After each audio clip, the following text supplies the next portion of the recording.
तो अगर आप यूपी में सरकारी नौकरी का सपना देख रहे हैं तो तैयार हो जाइए। आज के इस खास एक्सप्लेनर में हम बात करने वाले हैं 2026 के UP SSC mega recruitment drives की। जी हाँ, एक ऐसा मेगा ड्राइव जिसका लाखों कैंडिडेट्स सालों से इंतजार कर रहे थे।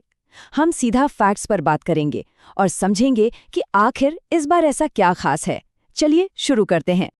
देखिए, ये कोई छोटी मोटी घोषणा बिल्कुल नहीं है। हम यहाँ कुल 5,752 यानी 5,752 वैकेंसीज की बात कर रहे हैं। ये एक बहुत बहुत बड़ा नंबर है। ये सारी वैकेंसीज राज्य के 3 अलग अलग प्रमुख विभागों से आ रही हैं। इतनी बड़ी संख्या में पदों का एक साथ आना, इसका सीधा सा मतलब है कि अगर आप तैयारी कर रहे हैं तो ये साल आपके लिए एक गोल्डन अपॉर्चुनिटी साबित होने वाला है। ओके, तो फटाफट देख लेते हैं कि आज हम किन किन टॉपिक्स को कवर करने वाले हैं। सबसे पहले हम इस 2026 के मेगा ड्राइव की टाइमलाइन समझेंगे। फिर बात करेंगे लोअर पीसीएस के प्रीमियम पदों की, उसके बाद एग्रीकल्चर टेक्निकल असिस्टेंट, फिर फॉरेस्ट गार्ड की डिटेल्स और आखिर में सबसे जरूरी एलिजिबिलिटी और एप्लीकेशन फीस का पूरा गणित समझेंगे। तो चलिए सीधे जंप करते हैं हमारे पहले सेक्शन पर, 2026 का यूपी एसएससी मेगा ड्राइव। अब जरा इस टाइमलाइन को देखिए। 2026 की गर्मियां सच में अवसरों से भरी हुई हैं।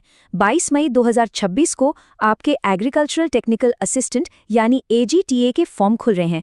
उसके ठीक एक हफ्ते बाद 29 मई 2026 को बहुप्रतीक्षित लोअर पीसीएस के एप्लीकेशन शुरू हो जाएंगे और फिर 30 जून से फॉरेस्ट गार्ड के फॉर्म आ जाएंगे।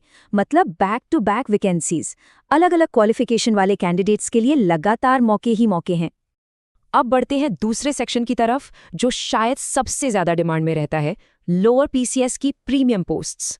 इसे जरा ऐसे समझिए, एक तरफ आपका जाना माना लेवल 2 का लेखपाल का पद है, बहुत पॉपुलर है, राइट? लेकिन एक लेखपाल को लेवल 6 तक पहुंचने में लगभग पूरी उम्र लग जाती है। प्रमोशन का इंतजार करते करते रिटायरमेंट आ जाता है। वहीं दूसरी तरफ लोअर पीसीएस आपको सीधे लेवल 5 या लेवल 6 की पोस्ट देता है। मतलब जो रुतबा एक लेखपाल को रिटायरमेंट पर मिलता है, वो आपको पहले दिन से मिल सकता है। अब आप खुद सोचिए कि यहाँ दाव कितने ऊंचे और आकर्षक हैं। और ये चार्ट इस बात को बिल्कुल क्लियर कर देता है। लोअर पीसीएस में टोटल 2,285 वैकेंसीज हैं। इसमें असिस्टेंट ट्रेजरी अकाउंटेंट के 548 पद हैं, ऑडिटर के 419 और बाकी अन्य पदों के लिए 1,318 वैकेंसीज हैं। अब सबसे कमाल की बात बताऊं, इन शानदार पदों के लिए आपको कोई रॉकेट साइंस वाली डिग्री नहीं चाहिए, सिर्फ एक सिंपल ग्रेजुएशन। जी हाँ, कोई भी ग्रेजुएट इसके लिए अप्लाई कर सकता है ना कमाल की बात? हमारे सोर्स में एक बहुत ही इंपॉर्टेंट बात कही गई है कि अगर राज्य स्तर की लेवल 5 या लेवल 6 की नौकरी मिल जाती है तो इसे निश्चित रूप से एक बहुत ही शानदार पद माना जाता है। और ऐसा क्यों? क्योंकि भाई, ना तो इसमें कोई मेंस के आंसर राइटिंग का झंझट है और ना ही कोई लंबा चौड़ा इंटरव्यू। सिर्फ एक सिंगल ऑब्जेक्टिव एग्जाम क्लियर कीजिए और एक प्रीमियम सरकारी नौकरी आपकी। ये मौका सच में हाथ से जाने देने वाला नहीं है। चलिए अब बात करते हैं हमारे तीसरे सेक्शन की, एग्रीकल्चर टेक्निकल असिस्टेंट, या शॉर्ट में कहें तो AGTA। एग्रीकल्चरल डिपार्टमेंट में कुल 3,446 पदों के खाली होने की उम्मीद जताई जा रही थी, लेकिन जो ऑफिशियल अनाउंसमेंट हुआ है वो भी कोई कम नहीं है।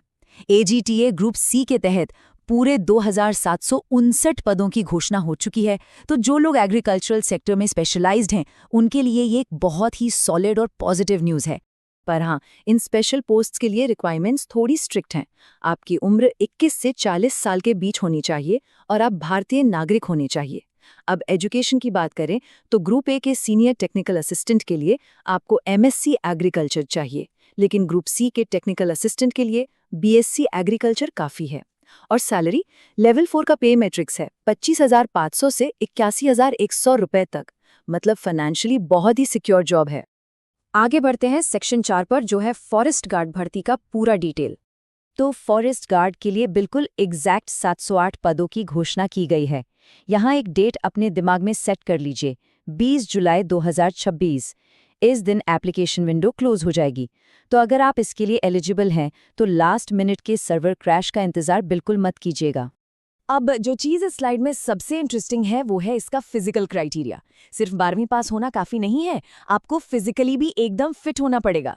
मेल, जनरल, ओबीसी और एससी कैंडिडेट्स के लिए हाइट 168 सेंटीमीटर्स और चेस्ट 84 सेंटीमीटर्स होना ही चाहिए। एसटी मेल्स के लिए ये 160 और 82 सेंटीमीटर्स है।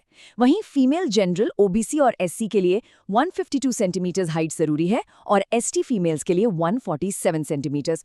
तो बॉस, ये जॉब सिर्फ दिमाग की नहीं, पूरी तरह से फिजिकल फिटनेस की भी डिमांड करती है। और अब आते हैं अपने आखिरी लेकिन सबसे जरूरी सेक्शन पर, एलिजिबिलिटी और एप्लीकेशन फीस का पूरा सिस्टम।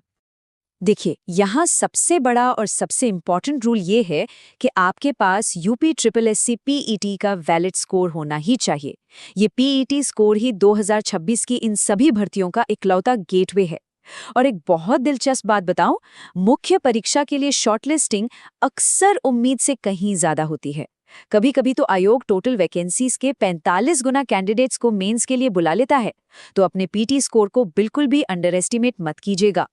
तो क्रूशियल पॉइंट ये है कि फीस जमा करने के यहाँ 2 अलग-अलग स्टेज हैं और अक्सर स्टूडेंट्स यही गलती करते हैं। स्टेप 1, ऑनलाइन फॉर्म भरते टाइम आपको सिर्फ 25 रुपए की प्रोसेसिंग फीस देनी है। स्टेप 2, फिर आपको पीईटी स्कोर के बेस पर शॉर्टलिस्ट होने का इंतजार करना है। और स्टेप 3, जब आप शॉर्टलिस्ट हो जाएं, तब मेंस में बैठने के लिए 200 रुपए की फीस अलग से देनी है। अब होता क्या है, कई लोग सोचते हैं कि यार मेरा पीईटी स्कोर तो कम है, मैं क्यों फॉर्म भरूं, और वो ये 25 रुपए वाला फॉर्म भरते ही नहीं। लेकिन शॉर्टलिस्टिंग का दायरा इतना बड़ा होता है कि वो एक बहुत बड़ा मौका गंवा बैठते हैं। इसलिए प्लीज ये 25 रुपए वाला फॉर्म जरूर भरिएगा। आज के इस एक्सप्लेनर को खत्म करते हुए मैं आपके सामने एक सवाल छोड़ना चाहता हूँ। यूपीएसएससी का कौन सा रास्ता आपके आइडियल करियर के सबसे फिट बैठता है? क्या वो लोअर पीसीएस का रुतबा और शान है, या फिर एजीटीए की स्पेशलाइज्ड टेक्निकल फील्ड, या फिर फॉरेस्ट गार्ड की एक एक्टिव एडवेंचरस ड्यूटी? ये फैसला पूरी तरह से आपके पैशन और आपकी तैयारी पर डिपेंड करता है। चॉइस आपकी है, लेकिन एक बात तो पक्की है, इस सुनहरे मौके को कैश करने के लिए तैयारी शुरू करने का सबसे